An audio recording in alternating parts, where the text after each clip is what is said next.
Who might be a little overrated as we get ready for 2024? My name is Bryce Koon. I've got Will Mannis and Ralph Larry joining me here in just a second. This is live, by the way, on the interwebs. We appreciate you watching. Overrated teams that we think are going to disappoint in 2024. That and more on tonight's episode of The Crowded Booth. Pile in here and make yourself feel at home. The Crowded Booth is coming on.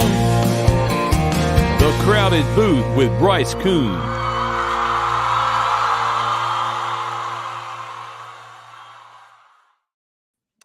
Words are hard indeed. Words are hard indeed. Welcome what a in, start, everybody. Can we just talk about this? How long have you known me, and how do you just pronounce my name like that? That was brutal. That was absolutely brutal. But you know what? We're here live on a Monday night. I'm used to being Tuesday night. Live on a Monday night for the final time this week. We're going to hop obviously into the channel with some pre-recorded episodes. So make sure you subscribe to the YouTube channel if you're watching on Twitter as well. Will Mannis and Ralph Larry alongside with me, and we're going to get ready to dive into. We each have a team that we think is going to disappoint by Vegas metrics. All this is brought to you by Bet Online. Make sure that you head over there for all your sports betting needs. And we already got a couple comments in the comment section, so we're going to get right there. John Burns says, not my Jackets, to hell with Georgia, beat FSU. He also says Virginia Tech is his option. Nico says, if your quarterback doesn't run for more than 10 yards a carry, you're gonna disappoint. Good. Dr. Bob, number one team that will disappoint, Ohio State. It hits us with the number 2.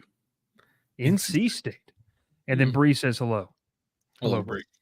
So Good just a note on NC State, their win total's at 7.5, I believe. Or 8. It's either 7 or 8.5. Maybe 8.5. So 8.5. I mean, it would have to be a disaster for them to really disappoint. According to Bet Online, it's 8.5. Would have to be a disaster. Dave Doran disaster over there in Raleigh. We like Dave Doran. He's not a friend of the show, unfortunately. But, it is okay. But, hey, we're getting ready to rock and roll. If you're watching, we appreciate that on all the podcast platforms. If you're also listening to us as well, make sure you subscribe to that feed, too. So my name is Bryce Koon, Ralph Larry, and Will Mannis. We're diving into this into this series where we're just going to take a look at each team and a couple more comments. Dr. Bob says he's not talking about Vegas odds. They're talking about ACC title in Raleigh. TriStar says all of the non-SEC teams in the SEC on brand. John Burns says Colorado with a little emoji. I like that. None of the teams have been listed. What's Colorado's win total? Isn't it like 5? I'm pretty sure it is, Will. It's 5.5. To me, if your win total is not at 9, I don't know how you can really disappoint because you're not expected to do much anyway. That's true. That is true. Don't be hating. So, don't be hating on Colorado. We figured that out. Real bad. Real bad. All right, so let's rock and roll here. We're each going to take a team. We're going to stay in the same order. So, Will, last night, if people haven't already, you can go back on the channel or in the podcast feed and listen to this. We talk about teams that could surprise. Will went with the Knights of UCF.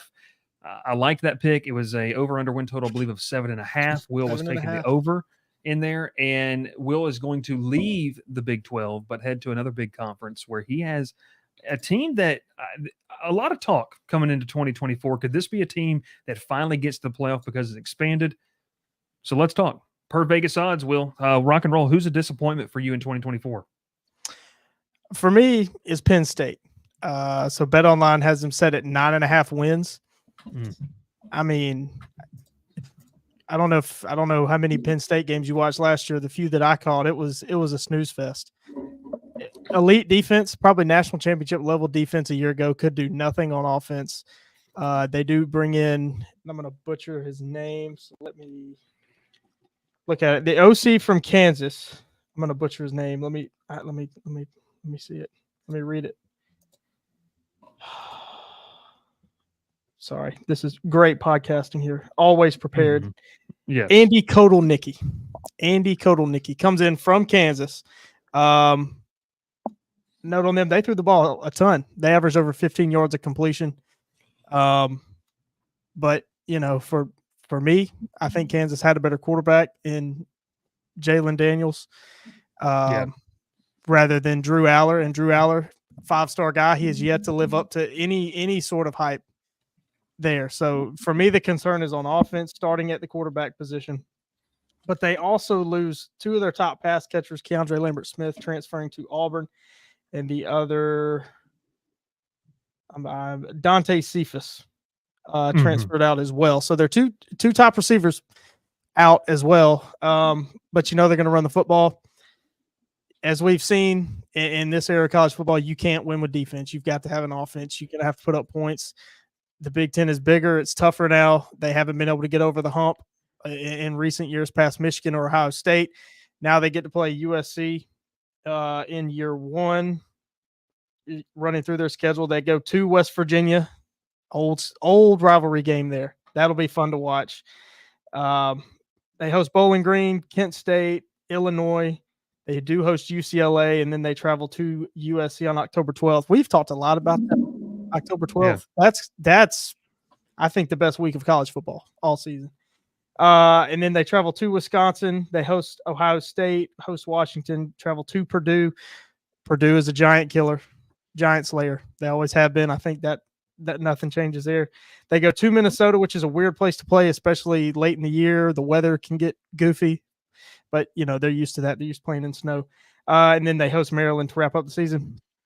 I look at this schedule, guys. I see they'll be favored in most of these games. As Vegas, clearly likes them sitting there at 9.5 wins. I would imagine they'd be favored on the road at West Virginia, favored against Bowling Green, Kent State, Illinois, UCLA. I'm interested to see what the line might be for USC and how these two teams start off their season. Because USC is going to put up a lot of points. Wisconsin, another one I'm interested to see. Can they go on the road? Will they be favored? I would expect them to be a short home underdog to Ohio State. They'll probably be favored against Washington, Purdue, Minnesota, and Maryland. So what is that? I said they'd be favored in 11 games, 10 games. Probably pretty likely, but even more than this 9.5 win total, Penn State is looking to win the Big Ten and get in the playoff. Anything short of that would be a disappointment. I even think, depending on how things play out, like if they beat Ohio State and they still don't win the Big Ten, that would be a major disappointment. Would really put a hamper on the season, on how people feel about them at the end of the season. So for them, it's really playoff or bust, and the Big Ten's going to be tough to win. It's going to be tough to be up there and tough to fight for that at-large spot. I don't know that 9 wins for Penn State, as tough as their schedule is, I don't think it gets there. So they miss out on the playoff. It's a huge disappointment. Yeah, I mean, they've kind of been a team that's just felt like they've underachieved every single year. They win the games they're supposed to, but they constantly lose the big ones, the ones they can't get over the hump. That's kind of been the knock, I guess you could say, on James Franklin. I still think he's a really, really good coach. But I do believe that when you look at that schedule, and let's go back to this. I want to talk about the schedule. I want to talk about a couple things that you did mention and hint at. When I look at the schedule, you have to you have a stretch where you're going to play at USC, at Wisconsin, home against Ohio State, home against Washington. You could lose all 4 of those games. Like, those are 4 games that you could lose. I still think Washington's be pretty good. They're going to be led by a veteran, Will Rogers, who's going to be able to really, really open it up for them. So I don't think that game's necessarily a pushover in the sense. Now, can they win it? Of course they can. They could win the game. But Penn State, I mean, if you're talking about an over-under of 9.5, Will, if this was at 8.5, I'd feel more comfortable. That's where I'd feel more comfortable with an 8.5 line. But when I look at this schedule, I think that they could start the season. I think they could beat they'll beat West Virginia. That's just a take there. I think they could start the season 4-0 heading into UCLA.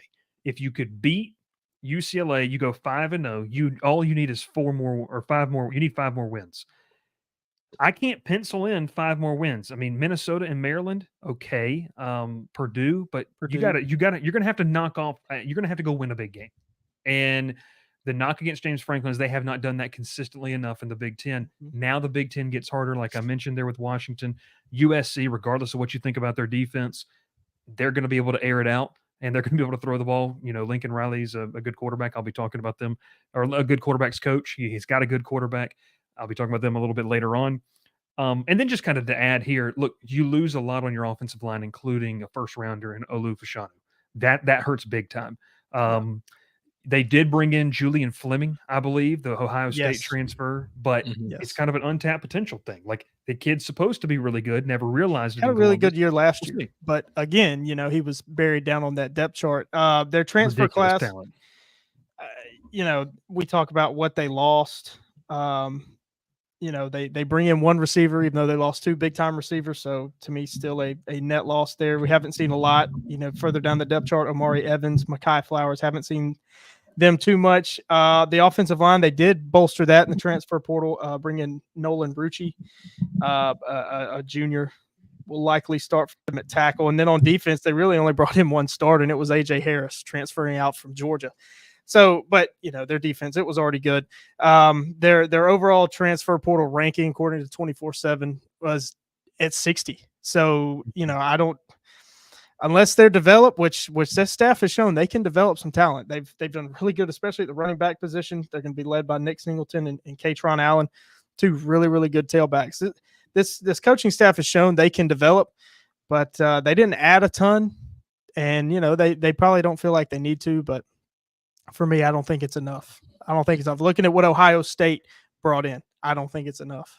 Yeah, and I'll even add this too. I mean, Ralph talked about this last night when he talked about Duke.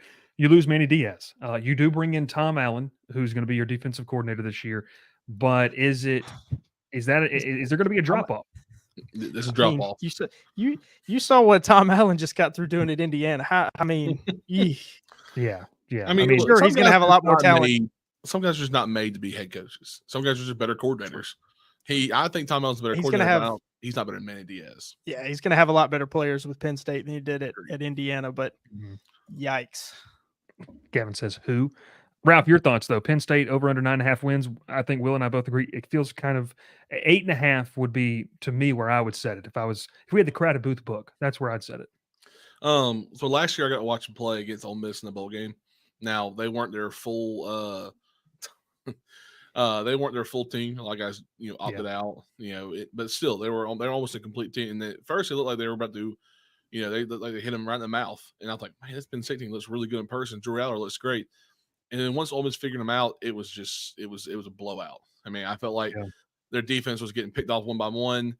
Ole Miss just used everyone they had in their offensive playbook just to take advantage. I mean, even their tight end, I can't even think of his name at the time right now, who had like 3 touchdowns all year, went out for like 10 catches for 180 yards. Or something like that? Yes. I mean, the dude had he had done nothing all year but just be a blocking tight end and then had the best game of his entire career. I mean, Ole Miss found ways to pick apart their defense. I think it's the same thing that's going to happen this year. I don't think Tom Allen's really up to the standard of coaching at this level as a defense coordinator that Penn State wants. Will's correct, though. He does have better players now. I think he's a good coach, but I think Manny Diaz, or you go from Manny Diaz to Tom Allen, it's a drop-off. So. I agree. I do agree with you, Ralph. I think that there's going to be a little bit of a drop-off. We saw at times last year that Drew Aller just wasn't explosive enough. And highly touted, like Will said, there are just certain – we talked about this last night. Like, the quarterback position determines a lot. They've got talent. Will talked about what they brought in. We don't feel like it's enough. So that means that Drew Aller's really going to have to play like a top 10 quarterback that a lot of people think his potential is to be a top 10 quarterback in college football. But if it's just the same so-so, like, they got to throw the ball down the field. Like, that was one of the craziest things. They barely threw the ball down the field and they had one of the lowest explosive play rates in the Big Ten last season. Yeah. So I don't know. Drew Aller's extremely talented. I mean, the guy came in, was even talked about competing for a starting job as a true freshman, and played last year, did really good. I mean, he wasn't like spectacular, but he did the job. That's what he was. He's just doing the job. And and for what their offense was last year, they relied solely on the defense to make plays for them and keep them in games. And obviously, look at the Ohio State game last year; they had a chance to win. If Drew Aller is 90% better in that game, not even 100%, just 90% better, they win that game easily. They had Ohio State on the ropes early in the game and could have put it away easily, but they just could not get the offense working whatsoever. And I just feel like this year's been the same thing. I don't think they brought in enough to really compete with Ohio State or, even Michigan or, you got Oregon and USC in the conference. So you didn't do enough to get better. They're still a good team. 8 wins is achievable. Even 9 wins is achievable. They're not going over that. They're not going over 9 though. Well, and then you talk about this. If you get to 9 wins, and I'll throw it back to you, Will. The conversation is does a 9-3 Penn State get in the playoff? 9-3 non-Big Ten title appearance. No, we're going to have some fun resumes to look at in December. Who are the 3 losses? And looking at their schedule, I mean, Ohio State would be their best loss. I don't think they can. I mean, they've got to win 10, and where they are as a program, anything less than the playoffs a disappointment, and probably even not even making the Big Ten title game is a disappointment. Yeah, they brought back one of the best and deepest rosters in the Big Ten. So anything less would be a huge disappointment. And I don't know that they get there. What'd you say? When's the last time the Penn State competed in a Big Ten championship game? Do we know? 2000. They won it. When was that? 16, 15, and they missed the playoff. Was that year they played in the Rose Bowl game and it was it was big. It was Penn State USC. It was Sam. Was it Sam Darnold? Sam Darnold against Trace McSorley, I think. So that was 2015. So something like that. Well, Dr. Bob says they had 2 losses. That's what kept him out. Penn State needs to go 10-2 to get to the playoffs, and I think you're even a fringe team then, depending on what happens else in the conference. I don't think you can and the rest of the country 10-2 Penn State. Yeah, I don't think you can pencil in a 10-2 Penn State team to be in the playoffs, but I think that's the bare minimum. You cannot go 9-3. So that's the Penn State Indy Lions. I will say this: I like James Franklin. I like the program they have up there. I want to see them succeed. I'm ready for them to get over the hump. Penn State has a lot of Georgia Mark Richt vibes to me. Team that just kind of second fiddle in the conference, tier 2, but has not been able to really get over that hump necessarily. So we'll see. It doesn't feel like Sunday school up there. No, I do agree. Clayton says VT at NC State. We got a lot of ACC conversation happening, and I don't think any of us have ACC teams on the docket here tonight. So that's still okay. Okay, let's okay, yeah, there we go. I'm guessing he's saying Rutgers is going to sneak in the Big Ten Conference Championship game after looking at the schedules. Ohio State's going to get left out. That's A+ commenting you have on this show. You can't get anywhere else. Let's move on. Will goes Penn State under 9.5 wins. Book it, Dr. Bob. If you weren't here last night, I don't think you were. This is unofficial spring training, summer workouts of the Excel spreadsheet. So this is not official. Nothing's in pen here tonight. Dr. Bob immediately just got banned from the show. You have no idea how happy that would make me, Dr. Bob. Iowa Rutgers in the Big Ten Championship. Scarlet Knights. Put it in my veins. Oh, man. Penn State over under 9.5 wins. All right, Ralph, you got another one. I think their name's already been mentioned in the conference. Yeah, but you're going the opposite way. Well, I'm staying in the same conference as Will, but I'm going to go with Nebraska. I think what they've brought in hasn't done enough to make this team better. Last year was a horrible performance in my eyes. Jeff Sims starting off the year as quarterback was atrocious. Then they move on to Heinrich Harburg, if I get that correct, who was also atrocious, and then went to Chubba Purdy the end of the year off, and he got them close to winning a game against Iowa. That was the highlight of the year for them. It was a disappointing season for Matt Rule and this team. They do sign Dylan Raiola, the number 2 quarterback in the country off 247 Sports, highly 5-star recruit. Was a Georgia commit at one point. They flipped him from Georgia. Everyone thought it was big to do. I'm just not on it right now. I'm not on the true freshman coming in and making an impact statement from Nebraska. They bring in 2 transfer receivers. Jamal Banks, if I'm correct, is from Wake Forest, and Isaiah Naylor from Texas. 2 big, tall receivers who could help out this offense, but that's only 2 guys. That offense, and I'm just not saying a lot of this offense from last year. O-line was horrendous. They couldn't run the ball. The team last year threw for a total of 1,631 yards as a team and ran for 2,000. They were a better running team, obviously, but they could not sit in the pocket and throw. They threw 16 interceptions as a team, sacked 30 times. The offense was just lackluster for them last year. I was disappointed with the performance out of the whole entire team. And, just games they feel like they should have been in, and had a chance to win. They just poor performances. That's just the truth. I mean, you lost to Colorado. You lost to Minnesota 13-10 beginning of the year off. You get blown out by Michigan starting off conference or second conference game of the year. And then you get beat by Illinois, or you beat Illinois, you beat Northwestern, you beat Purdue, you start a little win streak. Look, you're starting to feel good. Then you get beat by Michigan State, Maryland, Wisconsin in overtime, and Iowa. The whole entire year was just a disappointment. I think they're better than last year. I think they can perform better. I think they're better than 5 and 7. I don't think they're not an 8-win team this year. I just don't think they're there yet. Dylan Raiola, we have yet to see what he can technically do right now. I like the ability of him to help bring in some big time prospects for this team and maybe get better in the future and build a roster. Mm-hmm. But I'm just not sure that year 2 of Matt Rule, if I'm correct, year 2, right? Yeah, year 2 of Matt Rule is going to win 8 games for Nebraska and put this team, in top 25, potentially. A bowl game, they got to get to a bowl game. Dr. Bob hits the nail on the head here.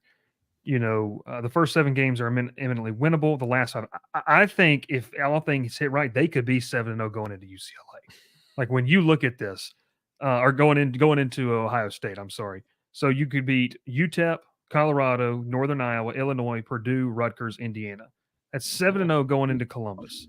I mean, that's I don't know. I think that if things hit right, but like you said, Ralph, I mean, the offense has got to be better. And this is kind of the same tune we were talking about with Penn State. Like, they don't have a veteran quarterback. Raiola's going to have to be the guy. But this defense was top 5 of the Big Ten last year. They were top 15 nationally. It was a good defense. They just couldn't move the ball and score.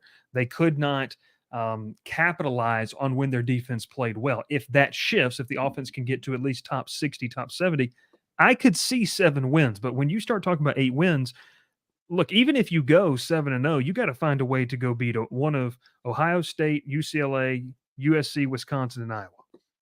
Now, if you score 12 points, you're going to beat Iowa. And so you're asking them, that's what I'm saying, you're asking them to be perfect up until you get to that 5-game stretch. That's a lot. That's a lot for a true freshman quarterback. Yeah, and not just a true freshman quarterback that's only had a few months to get used to these new guys. You're not talking about a guy who's played with them for a year or two. You're talking about a guy who was on campus in January, and these guys got here, and if I'm getting this incorrect here, they enrolled in one enrolled June 28th. You got guys who enrolled back in January with them, but most of the guys are spring transfers. So it's just I'm not sold on them this year. Now I could be wrong, and he could be really good this year and be electric. Who knows? But I'm just not fully sold on Raiola coming in and being absolutely perfect with this offensive line, not really having a solid running room and everything else. So I don't know. Mm-hmm. I'm going under. I think they hit 7 wins. I just don't see 8. Yeah, I think they got to make a bowl game. If you don't make a bowl game, Rule's on the hot seat. I think. Yeah, I see a lot of. What do you say? I look at the schedule. Yeah, if you don't win, Will, if you don't win 6 games with this schedule, okay, you think you're on the hot seat. Not that you're going to be fired, but the pressure's on in year 3. Anyways, right. I look at that schedule. And I look at this depth chart. I have a lot of questions. They brought in 3. They took 3 high school quarterbacks. That's to me a very different big concern. That's a concern. Not too many programs are taking 3 quarterbacks. 2 Jamal Banks, Isaiah Nair, 2 transfer wide receivers that will probably really help that group out. But I agree with both of y'all. I mean, they kind of have to start 7-0 if they're not going to be a disappointment. And I mean, I think Colorado they could lose. Yeah. I mean, Illinois, Purdue, Rutgers, Colorado. Those are not. You can't pencil those games in. I mean, you can't mail them in because Colorado's going to score. Can Nebraska score with them? And playing them week 2, that's asking a lot. Because UTEP, you're not going to learn much playing UTEP. You'll learn a lot after playing Colorado. Yeah, Will didn't learn a lot playing UTEP in his Auburn dynasty. I didn't lose after that. To add in the Will's comment, man, they got about taking 3 high school quarterbacks this past year. They also have a commit right now from a 4-star quarterback in this class going in. Yeah, someone's leaving. I'm just going to tell you that. No, and you kind of go with Nebraska in this sense of like, Will hit the nail on the head when he said, you could lose to Colorado. Like if unless Dylan Raiola is just one of those guys as a freshman, he's going to have his up and downs. And so, Colorado's going to score. Like whether you like Colorado and everything they do, they're going to score and they're going to put up 30, 40 points against you. Potentially, can you keep up with them and not make as many mistakes? I just don't know. And so I'm with you on this. I might hammer the under here too. I just don't. I think the defense is going to be good, but Rule's going to he brings in Glenn Thomas. It's a guy he worked with both at Temple and Baylor to be the quarterback's coach and the co-offensive coordinator with Marcus Satterfield. So we'll see if that helps. But man, outside of that, I'm just not really sure. I'm not really sure. I don't feel confident. And like you said, Ralph, as we kind of wrap this one up, I don't feel confident that they can go 7-0 because if they go 7-0, Matt Rule is going to be in line for the Big Ten Coach of the Year going into Week 8. And Dylan Raiola is up for the Heisman. I mean, I'm not. They have to be. I mean, honestly, you have to be perfect. You cannot have mistakes in that first 7 games if you want to have 8 wins. Because if you lose to a team like Rutgers or, as Will said earlier, the giant killers Purdue, because you're at Purdue. It's 12 o'clock kickoff. Purdue's awful, but yes. But Purdue isn't Jeff Brom Purdue. No, but still, hey, Purdue is just, they're good at what they do. You know that. Yeah. Purdue had no right beating Ohio State that one year, and then we had to beat the brakes off them, okay? On a Thursday night. So, blackout there in that was the unveiling of Rondale Moore and how great he really was in college. Dude, it was unbelievable. College freak. I like it though. Do we all consensus? And Dr. Bob says Rutgers. Look right there. We got a couple questions, Ralph. I know I want to get to John Burns' question about that 9-win Georgia team. We'll do that at the end of the show. I mean, that's a pretty standard answer, I feel like, if you look at that. So Ralph's disappointment. He says Nebraska under 7.5 wins. Interesting. All right, well, we move on to our third and final one before we get to some, we'll call them. I love this. I love your the paycheck's done. The purple shirt's gone. Well, let's just go ahead and do it. Okay. Let them have it, y'all. This for me is obviously a team that I follow each and every single day. And I think they have one of the more improved coaching staffs in the country in LSU. But 9.5 wins in the SEC with facing Ole Miss, Alabama, Oklahoma. You're going to go to Arkansas. You're going to go to Texas A&M. You've got to go to Vegas to play USC. You've also welcomed UCLA to town. And Ralph, don't get this wrong. You got to, face the Fighting Major Applewhites there in September with South Alabama. So bottom line for me, I think LSU is going to be a disappointment. Now, guys, you kind of look at the trend of what Brian Kelly has done in year 3 at every single stop. It has been a much talked about thing that in year 3, his teams make that jump. When he was at Cincinnati, they made the jump. When he was at Notre Dame, they made the jump. And the expectation is, well, year 1, you kind of exceeded expectations. You found a late season magical win against Alabama, and you were able to sneak your way into the SEC title game. You really didn't have a chance against that Georgia team. It was a massive blowout, really ugly game. Then in year 2, you lose to a Florida State team that was really, really good and way better than you were. You lose a game at Ole Miss, and then you lose against Alabama. And and essentially you have a horrible defensive coaching staff that waste a national championship level offense, the best statistical offense in the country, and one that actually matches up with that 2019. When you start to look at the numbers, they match up with what that 2019 team did. So I think that offensively, just because of what you lost, 2 first-round receivers and the Heisman, winning quarterback, they're going to take a step back. Now, does that mean they're going to be one of the worst offenses in the SEC? No, I still think they can be a top 20, top 15 offense in the country, but that's a step back. They did not bring enough talent. And Will, you and I were talking about this offline the other day. The guys that they brought in on the defensive side of the football, I don't think they moved the needle enough. I think that the coaching staff is way better. You got to count on Blake Baker, who's now the highest paid defensive coordinator in college football, to come in with his attacking style of defense and make an impact. But outside of that, I don't think the personnel is good enough to be able to take that jump. And so what is that jump? Well, the jump is LSU should be contending for a national title. They should be contending for one of those 12 playoff spots. I don't think that this team does that. 9.5 wins, it makes me uneasy. You know, we're going to get into some preview predictions. I think that there is a scenario where Garrett Nussmeier is not that guy. The defense isn't any better. Harold Perkins still just becomes spaced out because he's not being utilized correctly, and you waste the extreme talent that he is. I genuinely believe that you could see a scenario where this team wins 7 games because it's just not good. Now, let's take a look at this schedule, okay? You're going to go to Las Vegas and play USC. You're going to figure out right away all the jokes about USC, all the jokes about Lincoln Riley, they're going to put an offense on the field with Miller Moss. If the offense sputters out there, you blink, and defensively it's not that much better, you're going to get potentially boat raced in that game defensively, like they got boat raced at times last year. You come home and play Nichols. Okay, guys, I'm going to go through the schedule, and I want to hear your thoughts on it. You could lose to USC. You should beat Nichols at home, but then you go to South Carolina. The only thing that you have going for you in that game is the fact that this is a noon kickoff in Columbia. If this was a night game, I'm not even going to the game because it's not a night game. I don't want to waste the time going over there. But where I sit with this is like South Carolina.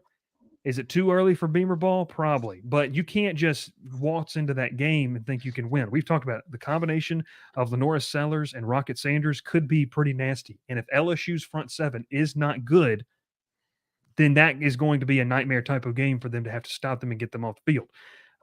Keep going through it. You play UCLA at home. I think UCLA is going to be bad, but we'll see. South Alabama. Then you enter this stretch, okay? You're going to play Ole Miss at home. LSU fans hate talking about Ole Miss because Ole Miss is the little brother of everybody in the old SEC West. Fact of the matter is they're good, and they got some dudes. And Lane Kiffin is a really, really good football coach. So they're going to come ready to play, especially after they lost 2 years ago and kind of ruined their playoff hopes in Death Valley. That's going to be a crazy game. Now, you do get these games at night. That's going to make a big difference. Arkansas, you go to A&M. College Station at time is a house of horrors for LSU. You know, you just can't go in there and guarantee that you're going to win that football game. Then you welcome Alabama. You go to Florida. You do play Vandy, but you get Oklahoma. You know, I think the games that you could pencil in here, fellas, is Nichols. That's one. I think they can beat you. I like their chances to beat UCLA better than South Carolina. So I'm going UCLA, South Alabama. That's 3 wins. And then I'm going Arkansas, Vanderbilt, and Florida. That is what? That's 6 wins I've got right there. So 6 wins.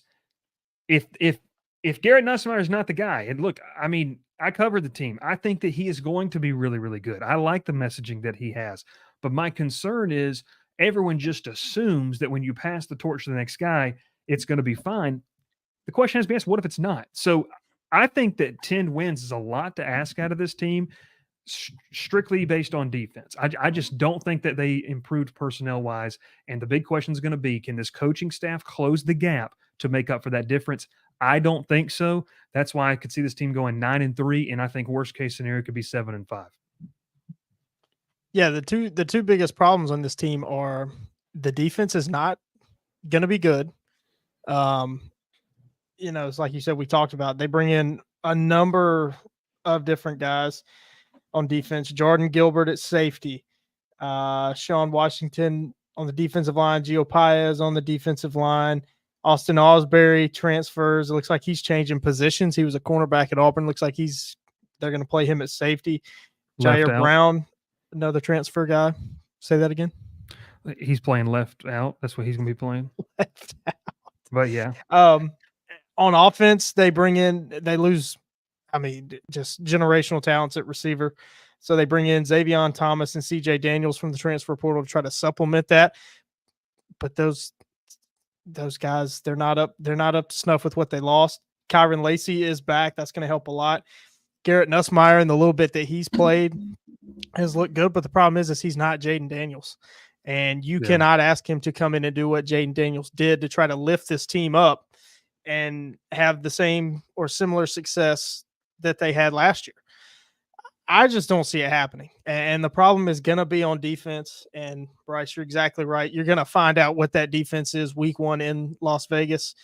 Because if I'm LSU, I'm terrified that Miller Moss is going to pick that secondary apart for dare I say, 500 yards. I mean, Lincoln Riley has done some crazy things with offenses. Miller Moss has shown the little bit he's played as well that he's a playmaker at quarterback. You're going to learn right away, and this thing could get off the rails in a hurry for LSU. Well, and look, we talked about it, with James Franklin being on the hot seat.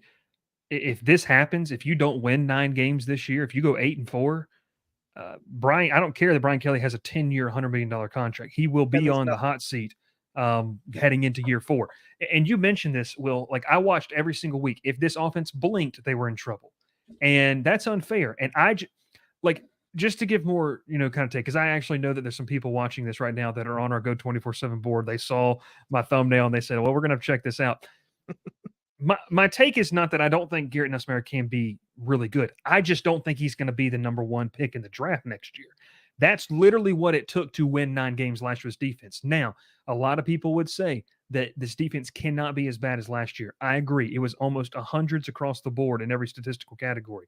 But in order for this team to go win 9 or 10 games, this defense has to be like a top 60, top 50 unit. And it's more of this, and I'm really going to get into this, Ralph. I was on Twitter Space the other night, and you said, "What am I listening to?" And I was talking about this in it. The moniker of DBU with LSU, like, we all know that. Ralph, both of you guys grew up Auburn fans. You understand what that means. I grew up a fan of SEC football. Like, we all know what that means. But the farther we get out from them having, go dogs, it's right behind. That's all I got to say. I'm gonna start barking here live on stream. So, but the farther we get from them having legitimate defensive backs, that's the concern. Is how much does that really matter? So, Miller Moss is going to be a great test in week 1. Jackson Dart's going to be very, very good. Jackson Arnold, like I said this on last night's show, I think Oklahoma overperforms. I think LSU underperforms, and that Saturday after Thanksgiving game is a de facto playoff game to be one, the 11th seed. So it'll be interesting. And Gavin, this is a great point. He goes, DBU was Corey Raymond. Corey Raymond's back. They have dropped the ball on multiple elite defensive back recruits so far through this cycle. So it's a concern. Will, you mentioned they've got several guys. They brought in a host of players. I'm scared they can't cover anybody with the secondary. The corners are super young. I like what they have, but can you throw first and second year guys out there and hope that they're going to be able to compete against these pass offenses they're going to face? And look, even to Keith's point here, Lincoln has the uncanny ability to screw the pooch. Agreed. There's just time will tell. I can't sit here and tell you the defense is going to be better. I can just tell you we have to sit and wait, and we'll see during fall camp. But when they suit up that Sunday night in Las Vegas, man, I'm nervous about that. Like that would make me nervous as an LSU fan. I think LSU goes under. I think that they could go 9-3. Is that a disappointment? Is that good enough to get you in the playoff? Like we were talking about Penn State. Well, like, very similar team. Depends on who the losses are to. 9-3 could still sneak you in that 12 seed, but overall, man, I mean, I think Brian Kelly's going to be feeling a little bit of pressure coming out of 2024 because all this talk about third year is the year you take a leap. I've been in the camp of 2025 is where it's playoff or bust for LSU. You rebuilt the defensive staff, but we'll go from there. I'm just getting on a soapbox there. So, Ralph, you tell me your thoughts. Look, I mean, I completely agree with you on the schedule part, really. Your schedule does you no favors whatsoever. And going to Las Vegas, playing a USC team who can air it out with the best of them, coming home playing a nobody.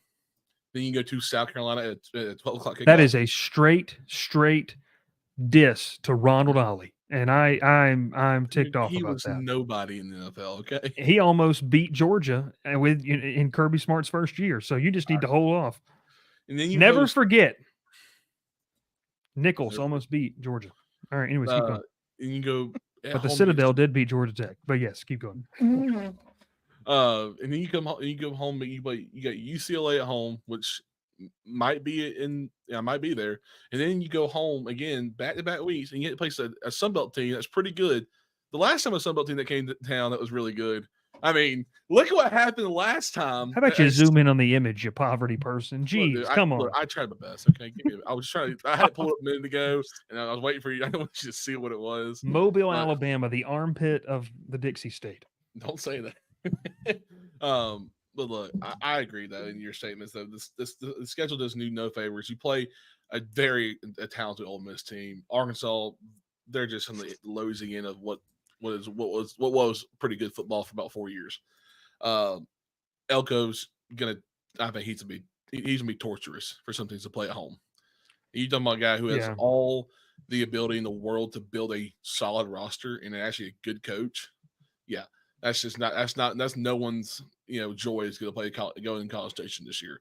So yeah, I'm going with you on under 9.5. I'm going 7 to 8 wins this year, honestly. If Mike Elko had Jimbo Fisher's roster, he might have won a playoff game. That's all. They might have won more than a playoff game. I don't think you can count out anybody in the SEC. I agree. I know. Especially if you're LSU. I know someone you can count out, Will. Especially if you're LSU and what their defense is looking like. Arkansas, they could be on an interim head coach going into that game. Those Bobby Petrino vibes, baby. Oh, wouldn't surprise me. We see teams get a boost from an interim head coach. You go to Florida, I don't care. Florida cares about playing LSU. Florida, it's going to be an afternoon or night game. Haven't announced the time yet, obviously, but probably a night game. It's one of the most fun night games in the SEC. It's going to be a great environment no matter what Florida's record is. Just hope nobody throws a shoe. Vanderbilt, if you've been watching the show, you've heard me talk about Vanderbilt. They cannot be overlooked as well. But so you can't count these teams out. I don't think you can count any of them out. If Vanderbilt enters into Death Valley and wins that game, I don't think you can call Tiger State in Death Valley anymore. I think you lose the brand. How quick does Vandy build the statue of Clark Lee if they have road wins against Auburn and LSU in 2024? Immediately. Lifetime extension. Do you think they would have it up faster than they had their scoreboard rebuilt? Probably, because I'm not sure they still have it. You mean the hanging one that played when they played against Auburn, the one that just hung out there and swung with the wind? Keith didn't like that comment, Will. Keith, that was a little play on words. Will's very scared for Diego Pavea and them coming into exactly. Diego. He's scared. But no, in all seriousness, my disappointment is this team.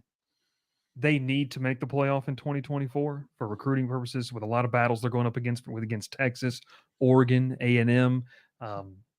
Miami currently they're going up with some battles against. So I just think that I don't think they hit 9. I don't think they hit 10 or 11 wins this season.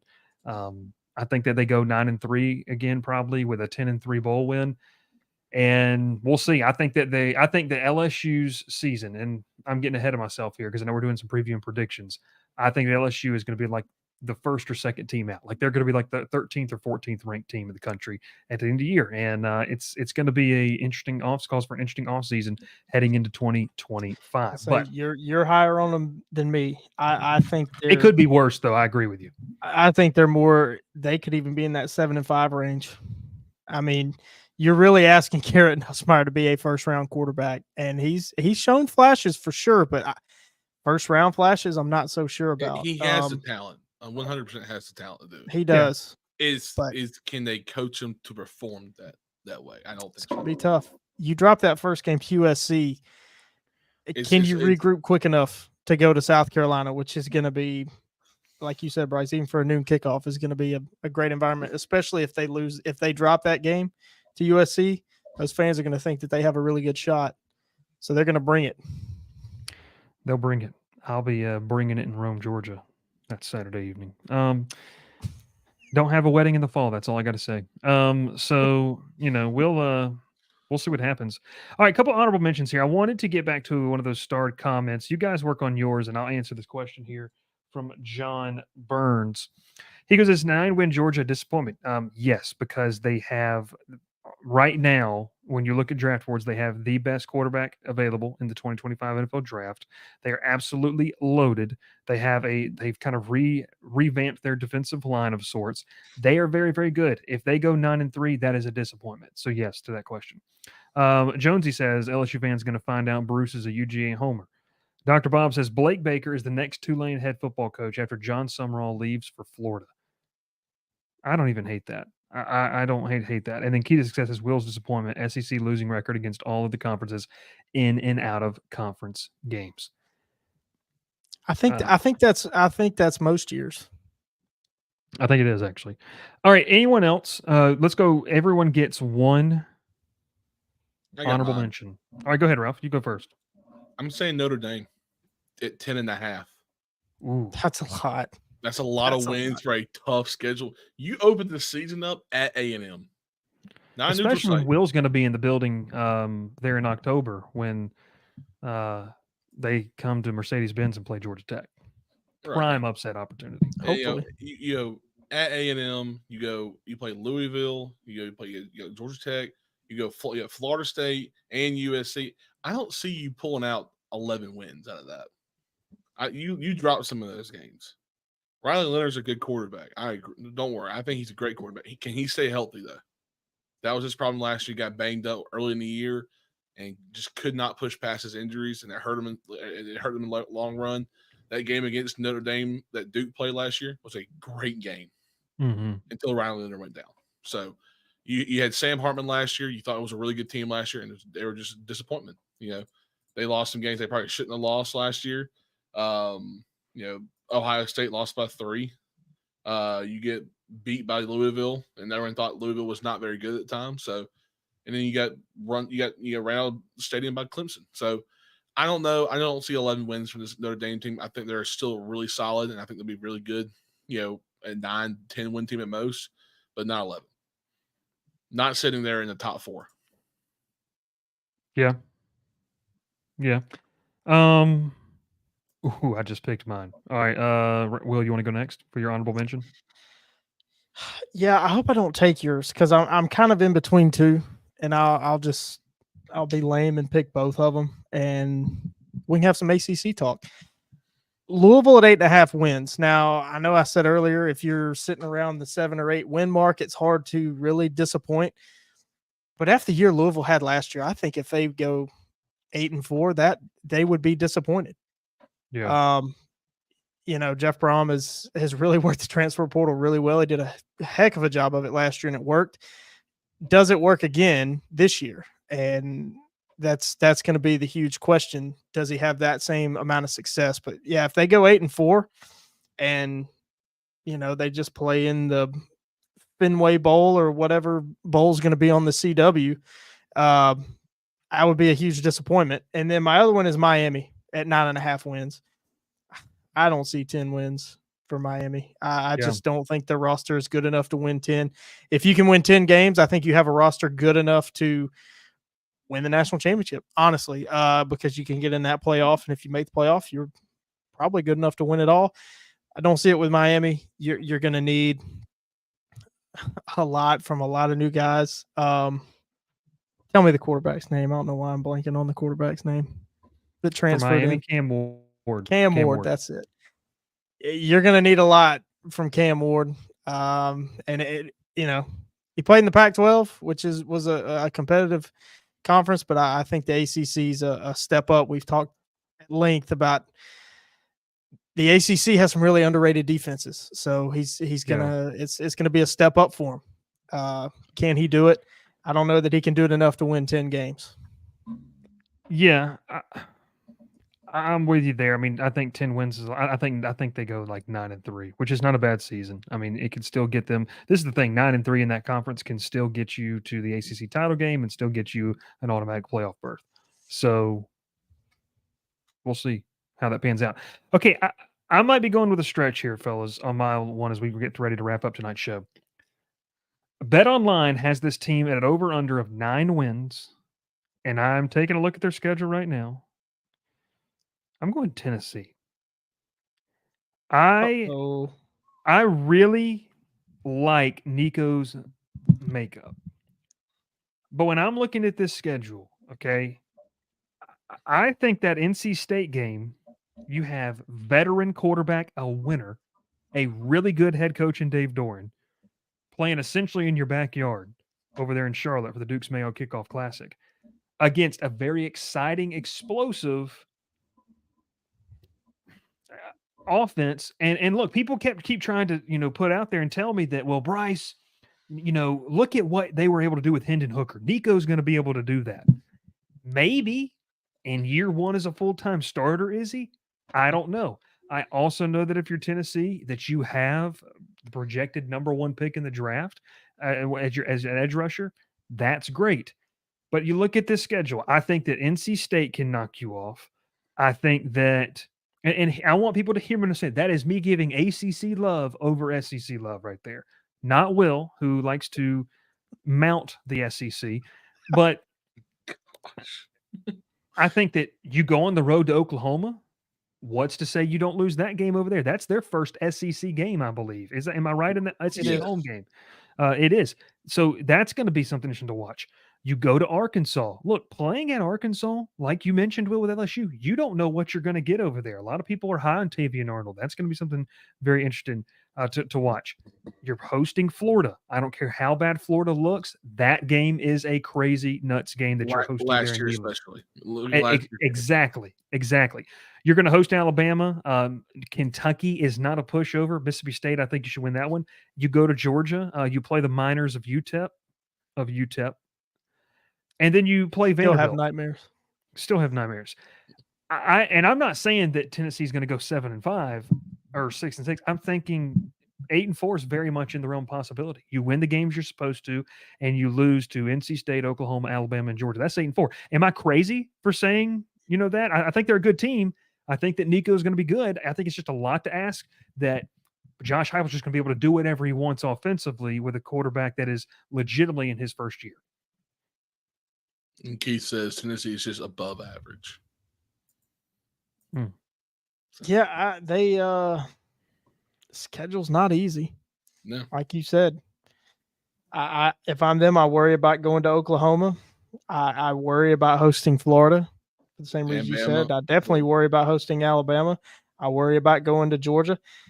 You know what I also even worry about? Hosting Kentucky. Oh, I was about to say at Vanderbilt. Kentucky and Tennessee have played some wild games in recent years. That is one of the more underrated rivalries. I didn't even know it was a rivalry until I started talking to Tennessee fans. Had no idea. Tennessee fan. They hate each other. Tennessee fan. I had no idea that it was even a rivalry. So there's definitely some losable games on this schedule. What does Nico look like as the full-time starter? Look, and he could go off. I'm not saying he could. I'm just saying win the Heisman Trophy. We saw him against Iowa last year.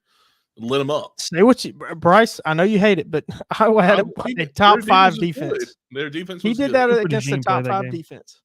No, I don't think he might. No, he was hurt toward the end of the year.